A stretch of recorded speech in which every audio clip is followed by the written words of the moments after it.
So, welcome to this reaction video. We are reacting to and explaining to this Ukrainian officer why people don't want to come down to the enlistment offices in Ukraine.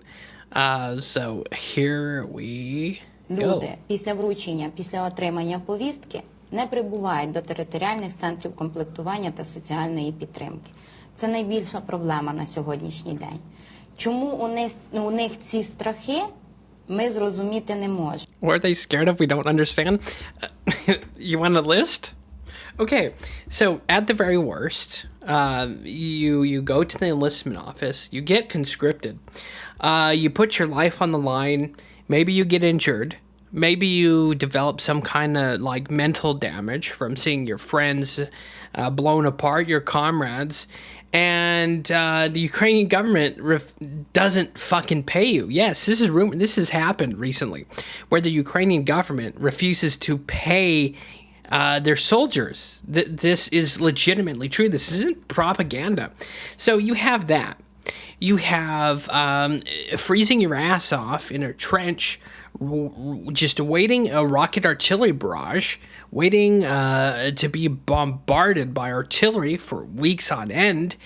You have the possibility of getting trench foot, which is something that hasn't been a disease in the last 120 years. You have a chance of getting trench foot because your feet are in water and mud for hours on end and your fucking feet rot off. So you have not being paid. You have risk of life and limb.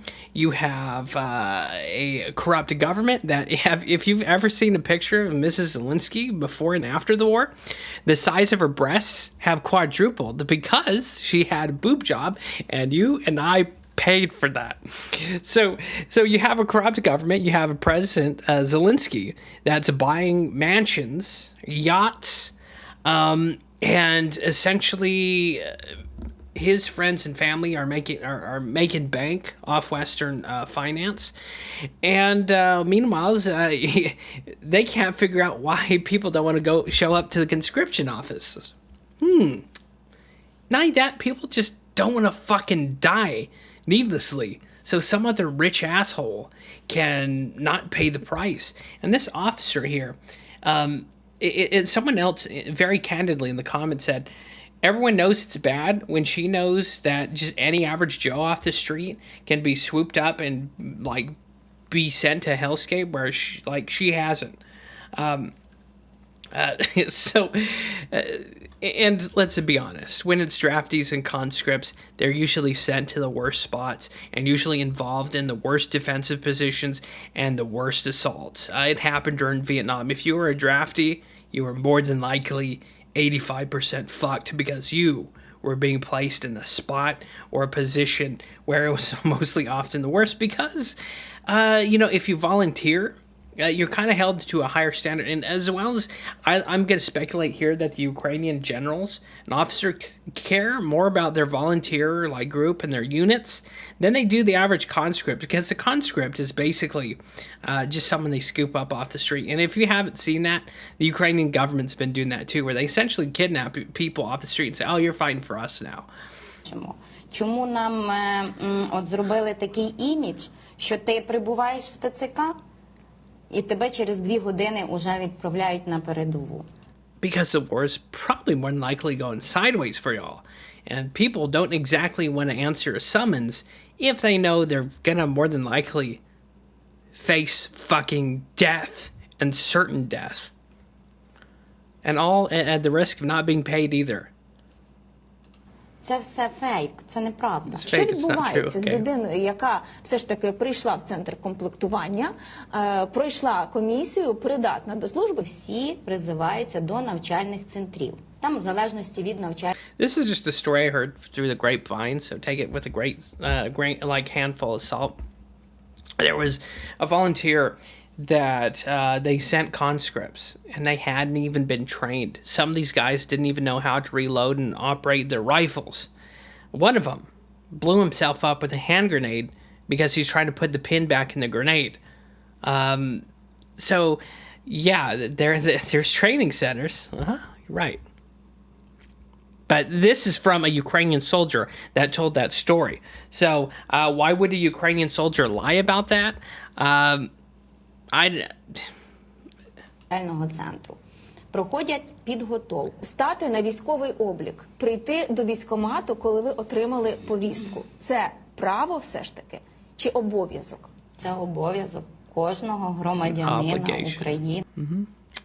Meanwhile, as the Ukrainian politicians' sons, probably don't have to go to that shit. It's like in Vietnam too, where like the senator's sons were protected, and this recalls back to the American Civil War in the 1860s. You could actually pay and hire people to go to your draft in your spot. And if you had rich parents and rich family, you could actually pay for them to skip the draft. And not saying that that's happening in Ukraine, but I have a sneaking suspicion that it's probably going on there too. And it's just a bad rap. And there's people who the Ukrainian government actually yank off the streets and throw into conscripted service. And basically, it's either that or go to a gulag where you will more than likely die, or labor camp. So, I mean, Godspeed to these poor bastards who have no options or no choice in the matter. And a lot of people, and this one thing the officer can't understand, that can't come to this realization. If I can come to this realization and I'm just some American, like fat ass American, right? Then they're more than likely came to this conclusion as well. And even if, let's put this in context, so let's say America and Canada get in some skerfuffle, right? And there's like, oh, show up to the local conscription office. And people are going to be like, no, fuck you.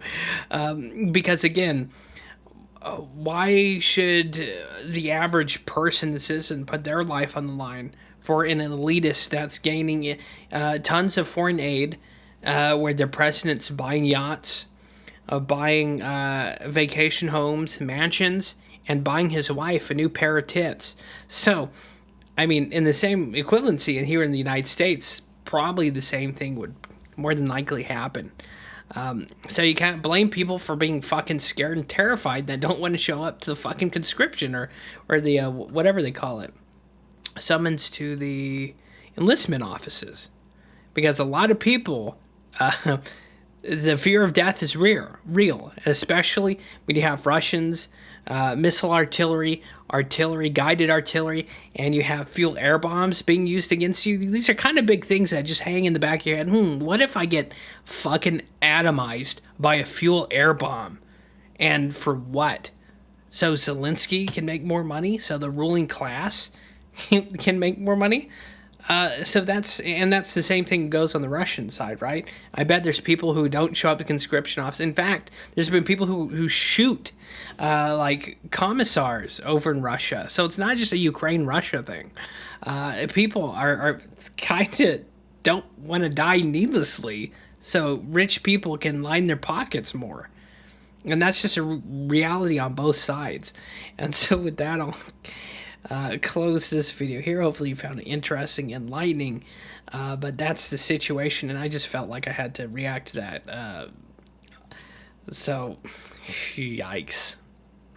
And for this officer not to realize, and to not even consider some of this stuff. It's like, especially the big issue of, to kind of wrap this up, the Ukrainian government not paying people after going through all that bullshit. This has also happened on the Russian side of things, where the government hasn't paid people. So you're conscripting and asking people to fight on behalf of the nation, and you can't even pay them? Yeah. You can understand why people don't want to show up to the fucking recruitment office or answer summons.